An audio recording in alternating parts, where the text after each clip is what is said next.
Welcome to the Escaping Fragility podcast. I'm your host, Colin. Big ideas to help you be the best you can, live free, and build the perfect life for you and your family. Today is about how to think for yourself. When I first wrote this article and thought about this idea, I was gearing it towards the young high schooler and maybe college student. You're coming into your own, you're figuring out what things work, what don't work, you're figuring out your social circle, maybe you're meeting new people and you're testing out ideas and beliefs and theories, or maybe you're just getting sucked into whatever the people around you think and say.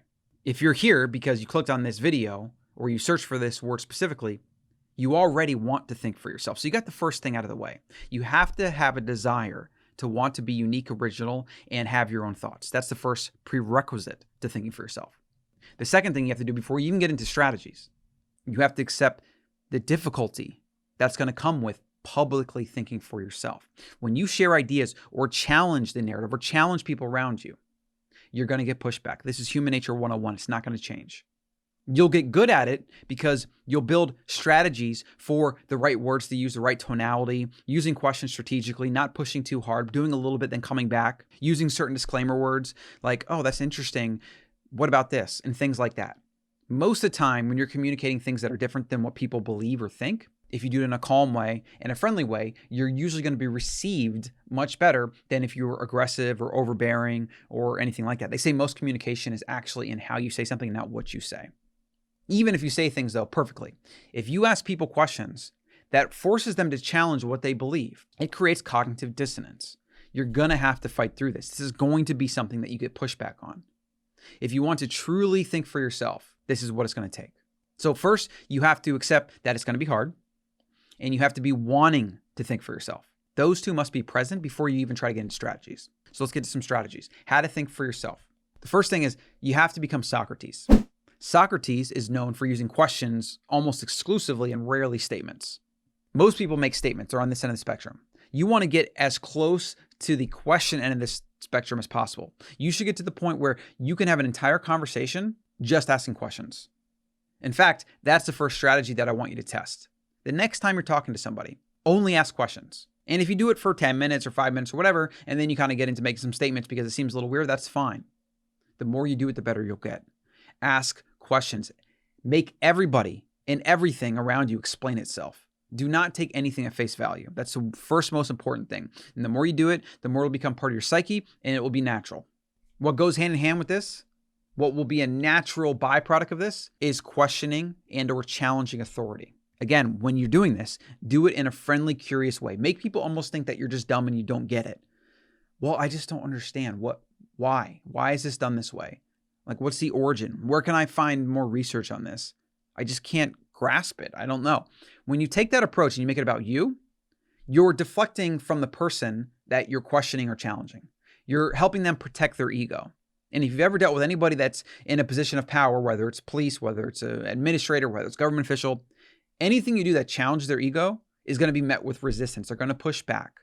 So to do this strategically and not cause unneeded pain or burden onto you, you have to direct it towards yourself. Shine the spotlight and the impetus on yourself as if you're just trying to reconcile it in your mind, as you're just trying to understand and you can't. Make them almost feel sorry for you and you'll actually get closer to the truth, surprisingly.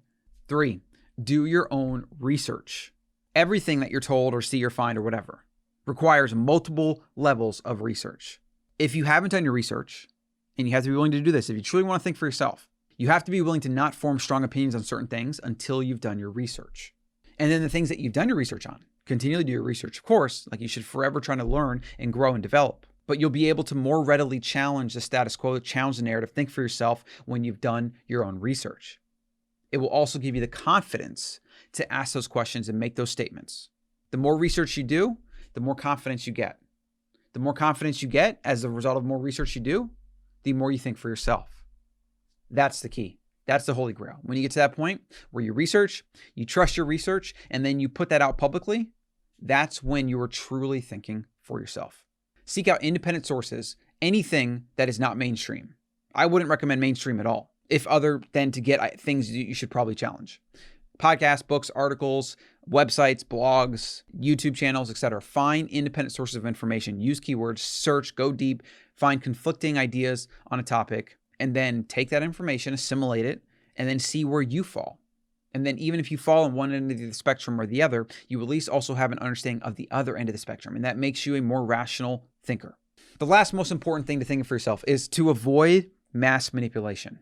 This comes through the news, big tech companies, which is basically all the internet at this point, especially the things that serve up that are popular, that have a lot of likes and comments and shares. These things are designed to manipulate you or distract you. But if it's news related, if it's information related, it's probably not the truth. It's at the very least a small sliver of what could be the truth, and you have to then vet it on your own. Avoid all mass thinking and information and propaganda as much as possible. You take these multiple steps, you put them together, and then you give it time, and you work on it, and you practice, and you throw out questions, you throw out little challenges here and there, you see how people respond, you take in feedback, you take in data, and you iterate. That's how you will think for yourself. Your family, your friends, your current social group, they're probably not going to like it. You're probably going to get resistance. So keep that in mind. It's all par for the course. And what we need in this world is more people willing to think for themselves. That's how we're going to save the freedom that a lot of us take so for granted. And that's why I'm recording this video in 2020, because it's more important than ever. If you like this video, like it, share it, subscribe, do those things. I hope to see you in the next one.